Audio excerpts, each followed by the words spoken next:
మనతో పాటు అయితే బి కిరణ్ అనే ఒక వ్యక్తి అయితే ఉన్నారు. అయితే లాస్ట్ టైం ఈయన ప్రజాభవన్కి ఇక్కడికి వచ్చినప్పుడు మాత్రం బట్టి విక్రమార్క గారికి అయితే డైరెక్ట్గా ఆయన వినతి పత్రాన్ని ఇచ్చారు. సో అసలు ఏంటిది సమస్య అనేది మళ్ళీ ఒకసారి తెలుసుకుందాం. సో చెప్పండి అన్న, మీరు లాస్ట్ టైం ఆల్రెడీ వచ్చారు, ఎట్లా డైరెక్ట్ మన డిప్యూటీ సీఎంకే మీరు వినతి పత్రం అయితే ఇచ్చారు. సో ఏంటిది, దాని రెస్పాన్స్ ఎలా ఉంది? మేడం, నేను గత 29 తారీఖు నుంచి ప్రతి వారము, ప్రతి మంగళవారం, ప్రతి శుక్రవారము నా సమస్య విషయంలో నేను వస్తూ ఉన్నాను. గత 12వ తారీఖున డిప్యూటీ సీఎం గారు తన కారు ఆపి ఇదే విధంగా నేను బోర్డులు పట్టుకొని నిలబడ్డప్పుడు స్వయంగా తన కారు ఆపి మరి నా యొక్క అర్జీలు తీసుకోవడం జరిగింది. మేడం, గత 27వ తారీఖున 28వ తారీఖున మా పాలివారు వచ్చేసి నా పాల్గొడం కూల్చేసి మా ఇంటి తలుపులు పలగొట్టడం జరిగింది. అట్టి విషయంలో నేను స్థానికంగా పిఎస్ వాళ్ళకి ఇన్ఫర్మేషన్ ఇచ్చినప్పుడు అక్కడ నుంచి నాకు సహాయం అందనప్పుడు నేను తక్షణమే ప్రజావారి నుంచి నేను న్యాయం కోసం ఇక్కడికి వచ్చినాను. మేడం, కానీ 2 వారాల వరకు నేను రావడం వల్ల నాకు న్యాయం జరగనందున 3వ 4వ వారానికి నేను ఇలా బోర్డు తీసుకొని నేను ఇవ్వడం జరిగింది. అట్టి సమయంలో బట్టి సార్ గారు చూసి నన్ను అడిగారు, బాబు తన కారు నాపి నన్ను పిలిచి, బాబు మరి మీరు లోపల అర్జీ ఇచ్చారంటే అర్జీలు ఇచ్చినాం సార్ అంటే ఎస్ఎంఏ వచ్చిందంటే రాలేదు సార్ అని చెప్పినాము.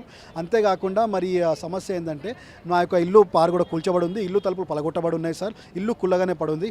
అట్టి విషయంలో నాకు తక్షణమే న్యాయం చేయండి. అంతేకాకుండా గత 10 సంవత్సరాలుగా నానా విధాలుగా నా భూమి విషయంలో, మా ఇల్లు స్థలాల విషయంలో, నాకు వచ్చే బెనిఫిట్స్ విషయంలో, మా పాలివాళ్ళు చేస్తున్న అన్యాయంపై నాకు తక్షణమే న్యాయం చేయాలని కోరినాను. మేడం, కానీ ఈరోజు 12వ తారీఖు, ఈరోజు 23వ తారీఖు. మేడం, ఈరోజు అయితే నేను లోపలికి వెళ్ళలేదు. గత వారం నేను వస్తూనే ఉన్నాను. ఈరోజు మీ యొక్క మీడియా దిశ టీవీ ద్వారా గౌరవ పెద్దలు డిప్యూటీ సీఎం గారైన సార్ గారు నా యొక్క అర్జీ తీసుకున్నారు కాబట్టి తక్షణమే నన్ను మీతో కలిసి తక్షణమే నా యొక్క అన్యాయానికి న్యాయం చేయాలని నేను మీ యొక్క మీడియా ద్వారా కోరుతున్నాం. అంటే ఎవరు కూల్చేశారు? ఇప్పుడు మీరు అన్నారు కదా, మా ఇల్లుని, మా గోడలని లేకపోతే తలుపులని అయితే కూల్చేశారు. ఎవరు కూల్చేశారండి? మా పాలివారు బుష్పాక రాములు, అతని యొక్క భార్య బుష్పాక శారద గారు. నా దగ్గర వీడియో రికార్డింగ్ ఉంది మేడం. ఆమె గడపర తీసుకొచ్చి కూలుస్తుండగా ఆ రికార్డింగ్ కూడా మీకు పంపిస్తాను.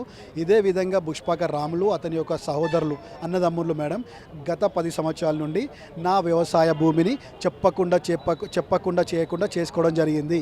నేను ఇతరులకు కవలికిచ్చిన భూమిని అడ్డం తిరిగి మరి నా యొక్క భూమిని చేసుకోవడం జరిగింది. అంతేకాకుండా ఇప్పుడు కట్టుకున్న ఇల్లు కూడా మరి ఇప్పుడు ఇల్లు స్థలాలు ఇది తాతల నుంచి వచ్చిన స్థలాలు మేడం.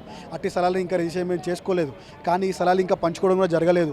కానీ ఈ స్థలం కూడా మాది అంటూ వాళ్ళు దౌర్జన్యంగా వచ్చేసి పారుగొడను కూల్చేసి మరి నా తలుపులను నేను అట్టి సమయంలో పిఎస్ వారికి కంప్లైంట్ ఇచ్చాను. అప్పుడు రాత్రి 8 గంటలకు మేడం పిఎస్ వారు రాత్రి 8 గంటలకు వచ్చారు.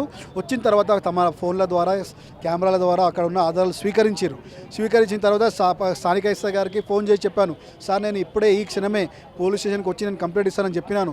కానీ స్థానిక ఎస్ఐ గారు నువ్వు ఇప్పుడు రావద్దు, నువ్వు రేపు పొద్దుగాల రావాలని నా యొక్క కంప్లైంట్ కూడా సరిగా పట్టించుకోలేడు మేడం.